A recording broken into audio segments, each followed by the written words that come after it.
Welcome market real estate overview. Well, I'm going to let the cat out of the bag and just tell you what's going on from the get-go.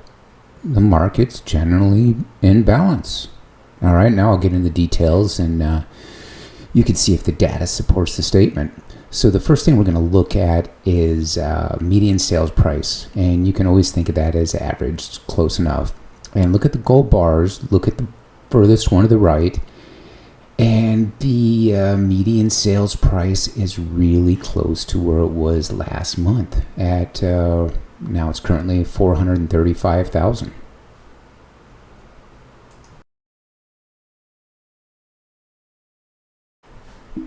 Now let's jump on down to the next data point. It's a straight line. It's titled appreciation. And this line is more of a reference. It's not what the market is doing, but it's indicative of where the market probably, and you can do that with quotations, I guess, should have been if it appreciated at 5% per year. So that line is saying, if we go back to January of 2016, and if everything only appreciated at 5% per year, sales prices would be at 306,000, opposed to the 440-ish that it's at now. Keep in mind that it's just kind of a gauge of how strong things have been and how high the prices currently are.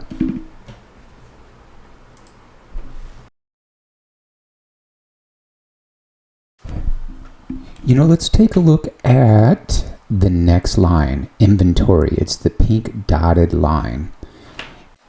Why? I'm going to direct your attention to the end of 2019 and the beginning of 2020. So why am I drawing your attention there? Because I didn't realize it until just about right before I sat on this microphone to record this section that I was getting wrapped up in a group. I was come up here and say, hey, inventory's low, and it's that's the result of everyone being locked into favorable rates. But is inventory that low? I mean, historically it's extremely low, but when I'm saying historically, I'm talking 15, 20 years out historically. If we look back just within 5 years, we're not far off. That kind of leaves us with a head scratcher. Is inventory low? When you compare that, and when you take a look at that doesn't say low, actually. One of the other things I want to mention is this inventory, as well as the next line that we'll be discussing after this, the purchases. The indicators that they're giving us is that we're in a generally balanced market. And you might be asking yourself, well, what is the indicators that we're in a balanced market? How do you see that? How are you deriving that from this data? Because one of the last things we'll show will be days on market and sales price. And especially, let's just go with sales price. If they were out of whack, sales price wouldn't be generally level of what we've seen the past couple months. You would see an aggressive change in days on market, and if days on market went up, you would see a corresponding lowering of sales prices. If days on market was aggressively going down, you would see a corresponding increase in sales prices, and that would be the result of an imbalance between supply and demand, inventory, sales. And we're not seeing that. So what we're seeing is a generally balanced market. And I also want to suggest to you that if you're thinking of the groupthink and kind of,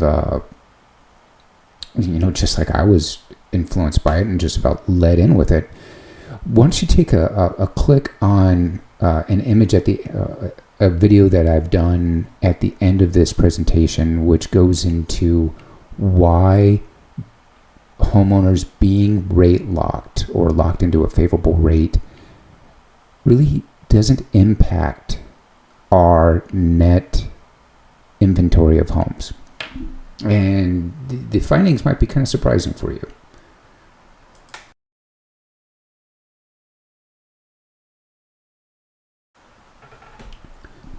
The next data line I want to point your attention to is the bottom blue line, and that is the total units sold every month.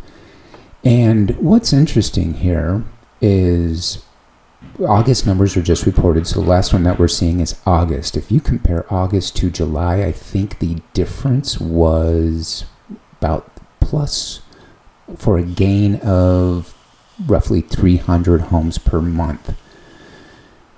So they're not gravitating to zero, meaning that homes are still being purchased, and we're a little more than last month.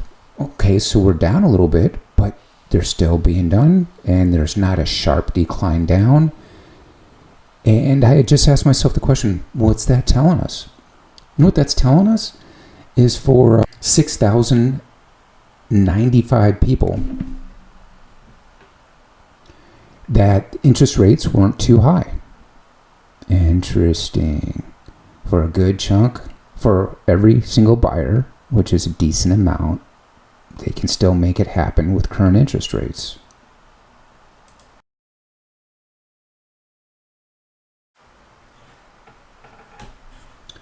This next chart that we're looking at is days on market. Now, most people don't pay a whole lot of attention to days on market unless you're selling a home and you're sweating the next mortgage payment that you're going to make, but it's a really fantastic leading indicator. So if we take a look at roughly the last 5 months, it's been going down. So that is an indicator that there's not enough inventory, but it's not aggressively going down. You know, in prior seasons, we've seen that getting down into 20 days. You know, if we look back in like July of 2021 or something. So we're looking at days on market of just under 60 days. And I would say this would be an indicator that in what looks like a pretty stable market, when we're looking at inventory and homes closed, we're seeing days on market slightly going down. I think it was 1 day less than the month before. So if we're going to see anything with price, it's probably going to inch up a little bit, if anything, for the next month.